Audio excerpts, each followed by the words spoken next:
दिए और बादशाह को ये इतला देने महल जा पहुंचा कि आज हजूर वाला की शादी शाम को मेरी बेटी शहरजाद से कर दी जाएगी।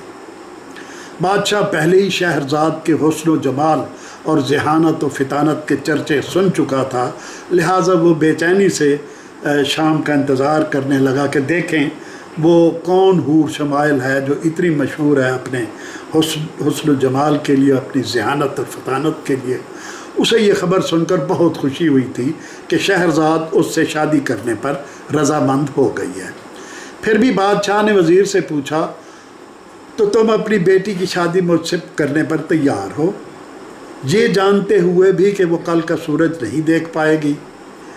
वज़ीर ने बेबसी से कहा, आली हजूर, सब ने अपनी किस्मत के लिखे पर चलना है। मेरी बेटी की ज़िद है कि चाहे एक रात के लिए सही मगर वो आपकी दुल्हन ज़रूर बनेगी।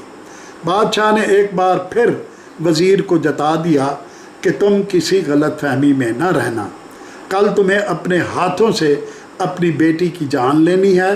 अगर तुमने ज़रा सा भी तजब्सुब से काम लिया तो कल तुम्हारी गर्दन तुम्हारे जिस्म पर नहीं होगी। वज़ीर बोला, आली मकाम, अब जो भी हो सो हो, मैं आपका फरमाबरदार पहले हूँ, बेटी का बाप बाद में। तब बादशाह ने कहा, तुम जब चाहे बेटी को शादी के लिए महल में ले आओ। वज़ीर ये सारी रिपोर्ट लेकर जब घर पहुँचा तो शहरजाद इतनी खुश हुई जैसे उसे दो जहानों की नेमत मिल गई हो। अपने बाप को रंजीदा देखकर वो बोली, बाबा आप यकीन करें, आप अपने फ़ैसले पर कभी नहीं पछताएंगे और मुझे यकीन है कि कल आपसे इसी महल में मैं बेहतर हालात में मुलाकात करूंगी। फिर वो अपनी बहन दिनारजाद के कमरे में गई और बादशाह से अपनी शादी की खुशखबरी दिनारजाद को सुनाई। दिनार ये सुनकर सन्नाटे में आ गई और रोते हुए बोली, तो तुम मुझसे आखिरी मुलाकात करने आई हो?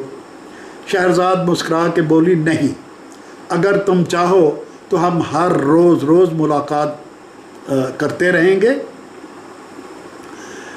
हमेशा की तरह, मगर तुम्हें मुझसे ताउन करना होगा। दिनार ने कहा, मेरी जान तुम पर कुर्बान, मेरी प्यारी बहन, बोलो तुम मुझसे क्या चाहती हो? मैं तुम्हारे लिए सब कुछ करने को तैयार हूँ, चाहे इसमें मेरी जान क्यों ना चली जाए। शहरजाद ने हंसकर कहा, उसे अपने गले से निपटा लिया और बोली, अभी बाबा जान मुझे शादी के लिए बादशाह के महल में ले जाएंगे, शादी के बाद वो मुझे छोड़कर वापस आ जाएंगे। सुहाग रात मनाने के बाद मैं किसी न किसी तरह बादशाह से अपनी आखिरी तमन्ना कहकर तुम्हें अपने पास बुलवा लूँगी और बादशाह को कहूँगी कि वो तुम्हें हमारे कमरे में सोने की इजाज़त दे दे। मुझे उम्मीद है कि बादशाह को इस बात पर कोई एतराज़ नहीं होगा। बातों बातों में तुम रात गुजारने के लिए मुझसे अपनी पसंदीदा कहानी सुनने की फरमाइश करना। उसके बाद मैं कहानी सुनाना शुरू करूँगी और उम्मीद है कि सारे मुल्क की दोशीज़ाओं की जान इस बलाए बेदरमा से छुड़वा दूँगी। दिनारजाद ने वादा किया कि वो ऐसा ही करेगी। फिर वज़ीर अपनी बेटी को हरम सरा में ले गया, जहाँ रस्म के मुताबिक बादशाह से उसकी शादी कर दी गई। जब बादशाह शहरयार और शहरजाद अकेले रह गए और बादशाह ने उसका घूंघट उठाया तो वो उसकी खूबसूरती देखकर शशदर रह गया। पहला ख्याल जो उसके दिमाग में आया वो यही था कि अफसोस, कल ये हसीन साहिरा, ये हसीन चेहरा, ये हसीन मुखड़ा दरिया बुर्द हो जाएगा। लिहाजा इस हुस्न जमाल से लुत्फ़ अंदोज़ उठाने के लिए इसके पास एक ही रात थी। जब वो सुहाग रात मनाकर बादशाह फारिग हुआ तो शहरजाद उदास और गमगीन चेहरा बनाकर बादशाह के कदमों में बैठ गई। बादशाह ने समझा कि वो हर पिछली दुल्हन की तरह अपनी ज़िंदगी की भीख मांगेगी, जान बख्शी की इल्तिजाएँ करेगी, गिड़गिड़ाएगी, मगर हुआ इसके बरक्स। शहरजाद बोली, जहाँ पनाह, मैं जानती हूँ ये मेरी ज़िंदगी की आखिरी रात है اور اب میرے پاس چند گھنٹوں کی مہلت ہے۔ علی وقار، مجھے اپنی بہن دینار زاد سے بہت محبت ہے اور وہ بھی میری دیوانی ہے۔ میری آپ سے آج جانا اور آخری التجا ہے کہ زندگی کے یہ آخری لمحے ہم دونوں بہنیں ایک ساتھ گزاریں۔ میرے آقا، اگر آپ اجازت دیں تو میں دینار کو یہیں اپنے کمرے میں بلوا لوں۔ بادشاہ نے بخوشی اجازت دے دی۔ وہ اپنی اگلی دلہن کو دیکھنے کے شوق میں کچھ زیادہ ہی بےتاب ہو رہا تھا اور اسے یقین تھا کہ دینار بھی شہرزاد ہی کی طرح حسن و جمال کا پیکر ہوگی۔ چنانچہ منصوبے کے مطابق آدھے گھنٹے میں دینار زاد بادشاہ کے خواب محل میں پہنچ گئی۔ شہرزاد اٹھ کر شہریار کے ساتھ پلنگ پر بیٹھ گئی، جبکہ دینار زاد بادشاہ کے قدموں میں بیٹھ کر بہن سے ادھر ادھر کی باتیں کرنے لگی۔ دینار نے اپنے ہاتھوں سے شراب کا جام بنا کر بادشاہ کو تھمایا۔ جب وہ سرور و مستی کی کیفیت سے جھومنے لگا تب دینار نے شہرزاد سے کہا، آپا جان، آپ آج مجھے پھر وہی قصہ سنائیے جو آنکھوں کی نیند چرا لیتا ہے، تاکہ بادشاہ سلامت کا خمار کچھ کم ہو اور میں بھی وہ قصہ آپ کی زبان سے آخری مرتبہ سن لوں۔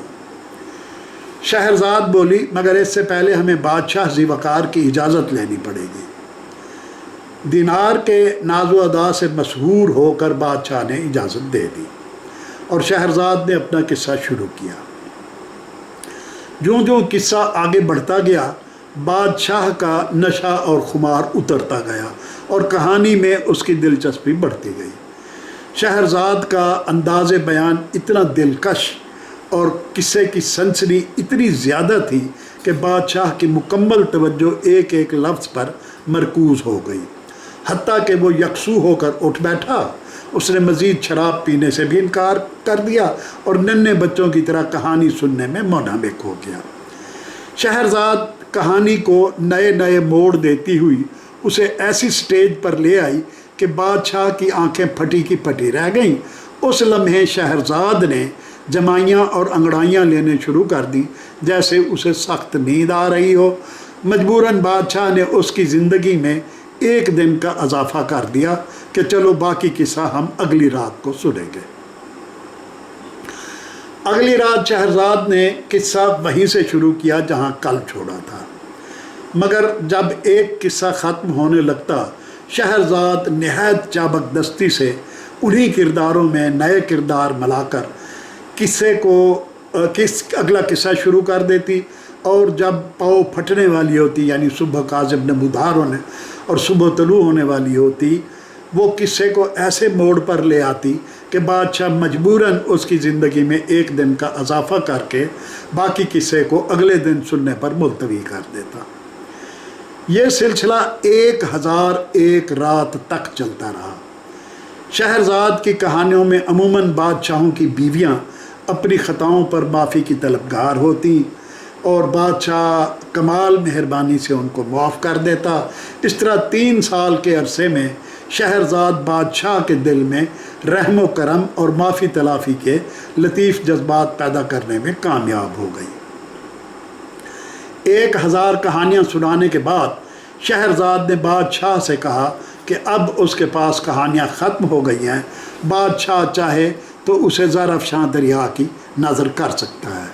مگر اس اثناء میں بادشاہ کو شہرزاد سے بہت محبت ہو گئی تھی، ان کے 2 بچے بھی پیدا ہو گئے تھے، لہٰذا اس نے شہرزاد کی تاج پوشی کر کے اسے باقاعدہ اپنی ملکہ بنا لیا اور اس کے بعد سب ہنسی خوشی رہنے لگے۔